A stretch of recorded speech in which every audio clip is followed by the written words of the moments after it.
on parlera de la mécanique élémentaire. Puisque ici, on ne va pas vous apprendre à garder les clés pour démonter un moteur. Donc, on va juste vous parler du fonctionnement du moteur et de ses régimes. Est-ce que vous voyez? Donc, et qui parle de moteur doit forcément parler du véhicule. Est-ce que vous voyez? Donc, le véhicule, d'abord, c'est quoi un véhicule? C'est quoi un véhicule? Est-ce que quelqu'un est là pour nous aider à donner la définition de ce que c'est qu'un véhicule? Oui? Ok, essayez. Un véhicule est un engin, Oui, capable de se déplacer par ses propres moyens et actionné par un conducteur. merci. Donc, le véhicule est tout engin capable de se déplacer à l'aide de ses propres moyens avec un conducteur qui l'actionne. On est d'accord? Donc, le véhicule est composé de quoi?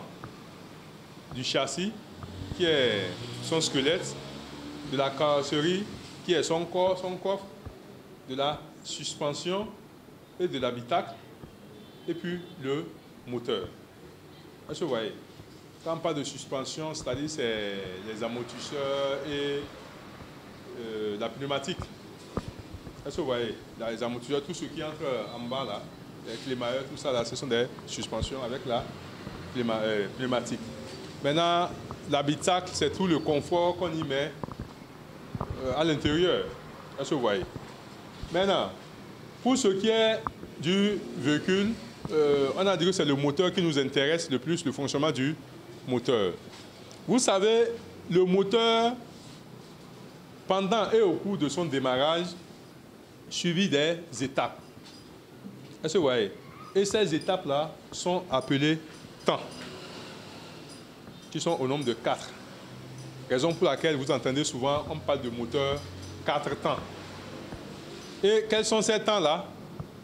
Le premier temps est appelé admission. Le second temps, compression. Le troisième temps, explosion ou temps utile, ou encore appelé temps moteur. Et le dernier temps, c'est l'échappement. Est-ce que vous voyez? Maintenant, au cours de chaque temps-là, il y a des événements qui se passent dans le moteur pour qu'il démarre. Est-ce que vous voyez? Vous voyez l'essence au démarrage. L'essence quitte le réservoir. Par le biais de la pompe essence, elle est conduite vers le foyer du carburateur. À la hauteur du carburateur, nous avons ce qu'on appelle le filtre à air. Hein? Le filtre à air, lui aussi, il tire l'air qu'il envoie dans le foyer également du carburateur. Donc, le contact essence et air va donner un mélange que nous appelons le mélange gazeux. On est d'accord? Donc, pendant l'admission, qu'est-ce qui se passe? La soupape d'admission, elle s'ouvre. La soupape d'admission, elle s'ouvre et celle d'échappement reste gardée fermée. Est-ce que vous voyez? Le piston descend. Le piston descend. Le piston se trouve où? Le piston se trouve dans le foyer du bloc moteur. Est-ce que vous voyez? Le piston est dans le foyer du bloc moteur. Donc, quand il va descendre, il va laisser un vide. Est-ce que vous voyez? Donc, à la hauteur entre le bloc moteur et la culasse, nous avons les soupapes. Est-ce que vous voyez? Donc, quand la soupape d'admission va s'ouvrir pendant l'étape de l'admission, c'est qu'il y aura une fuite.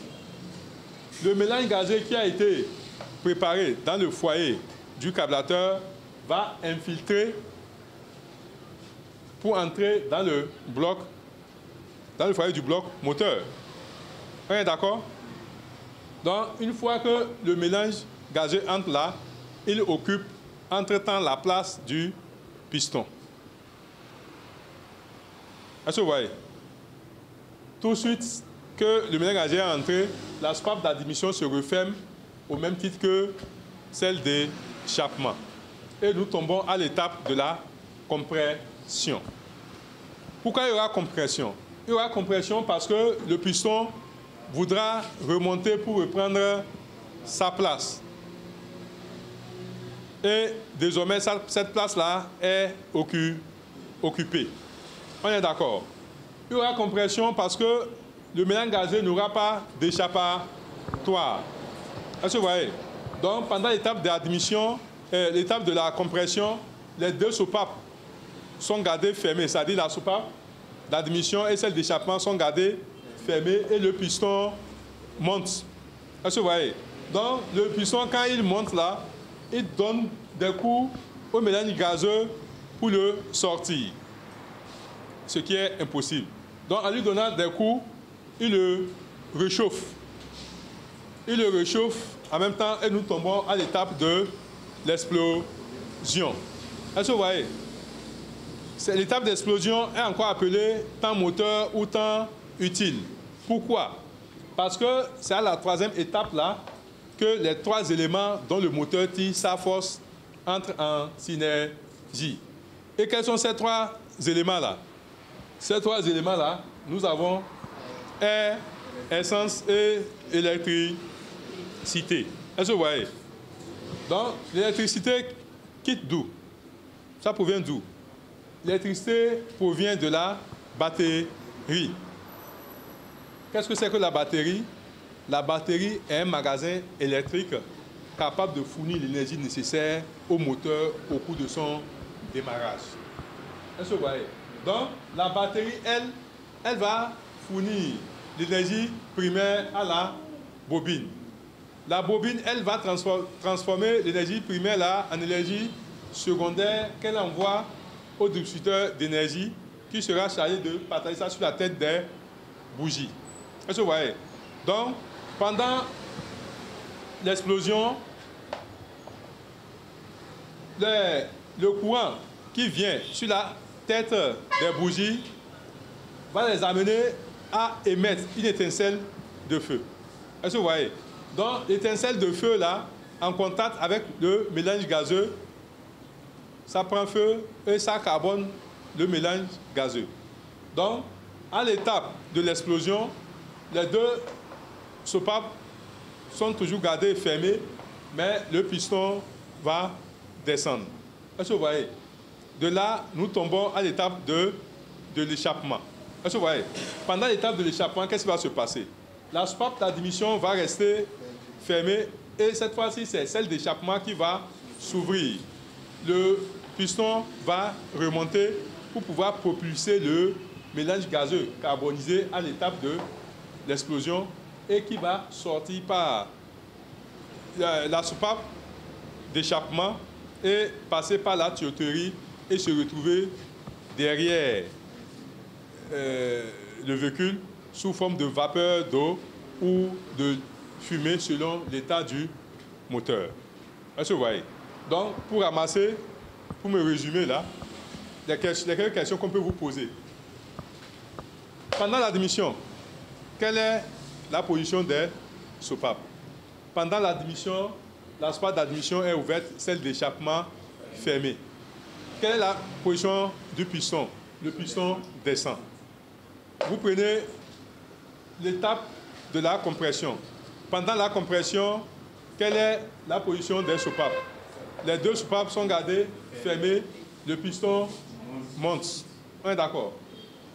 Pendant l'explosion, quelle est la position des soupapes? Les soupapes sont gardées toujours fermées, le piston descend. Pendant l'échappement, quelle est la position des soupapes? La soupape d'admission reste fermée, celle d'échappement ouverte, le piston monte. Est-ce que vous voyez? Voilà les questions qu'on peut vous poser par rapport à ça, à la mécanique. On peut également chercher à savoir qu'est-ce que c'est que la batterie. D'où provient l'énergie? L'énergie provient de la batterie. Qu'est-ce que c'est que la batterie? La batterie est un magasin électrique capable de fournir l'énergie nécessaire au moteur au cours de son démarrage. On est d'accord? Donc, cette batterie est rechargée par l'alternateur au fur et à mesure que le véhicule roule. On est d'accord? Ok. Donc, voilà ce que nous pouvons dire de façon ramassée sur la mécanique. Est-ce que vous voyez? Donc, lorsque vous avez votre véhicule, il y a également des contrôles que vous devez faire chaque jour. Est-ce que vous voyez? Avant de démarrer votre véhicule, vous devez apprendre à contrôler le niveau d'huile moteur, le niveau de l'eau, le niveau de l'huile à frein, l'état de la batterie et l'état de la pneumatique. Hein? Il faut également contrôler la pression d'air si les pneus sont bien gonflés. Parce que les pneus mal gonflés, ça veut dire consommation augmentée. On est d'accord? Donc voilà ce que je peux vous dire pour ce soir. Et j'ai vidé le cours comme ça. Je ne sais pas si vous avez des questions.